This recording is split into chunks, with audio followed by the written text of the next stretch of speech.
नमस्कार दोस्तों, आज हम आपके लिए लेकर आए हैं कार्तिक मास में सुनी जाने वाली पीपल पतवारी की कथा। एक गुजरी थी।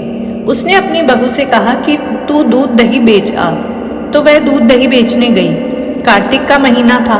वहां पर सब औरतें पीपल सींचने आती थी, तो वह भी बैठ गई और औरतों से पूछने लगी कि तुम क्या कर रही हो। तो औरतें बोली कि हम तो पीपल की पतवारी सींच रहे हैं। तो उसने पूछा, इससे क्या होता है? औरतों ने जवाब दिया कि इसके करने से अन्न धन मिलता है, वर्षों का बिछड़ा हुआ पति मिलता है। उस गुजरी ने कहा, तुम तो पानी से सींच रही हो, मैं दूध दही से सींचूंगी। उसकी सास रोज कहती कि तू दूध दही बेचकर पैसे ला कर दे। तो उसने कहा, जब कार्तिक का महीना पूरा हो जाएगा तब ला दूंगी। कार्तिक का महीना पूरा हो गया। पूनम के दिन गुजरी पीपल पतवारी के पास धरना लेकर बैठ गई। पीपल ने पूछा कि तू यहाँ क्यों बैठी है? उसने कहा, मेरी सास दूध दही के पैसे मांगेगी। तो पीपल ने कहा, मेरे पास पैसे नहीं है। यह पत्थर, डंडे, पान, पत्ते पड़े हैं, यह ले जा और गुल्लक में रख देना। जब सास ने पूछा, पैसे लाई है? तो गुजरी ने कहा, मैंने पैसे गुल्लक में रखे हैं। तब सास ने गुल्लक खोलकर देखी तो सास देखती रह गई। उसमें हीरे मोती जगमगा रहे हैं। पत्थर, डंडे और पत्तों का धन हो गया है। सास बोली कि बहू, इतना पैसा कहाँ से लाई?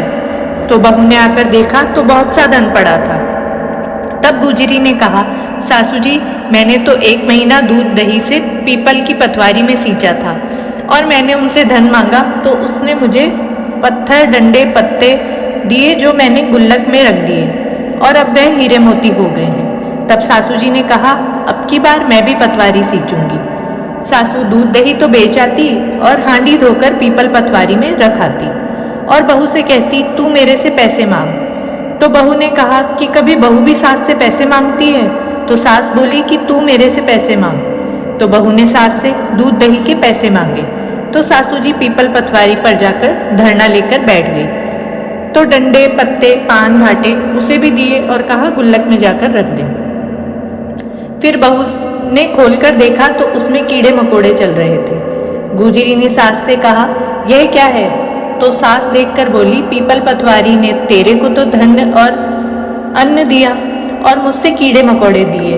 तब सब बोले कि बहू तो सच से सींचती थी और सासू जी धन की भूखी सींचती थी। इसलिए हे पतवारी माता, जैसे बहू को दिया वैसा सबको देना और जैसा सासू जी को दिया वैसा किसी को मत देना।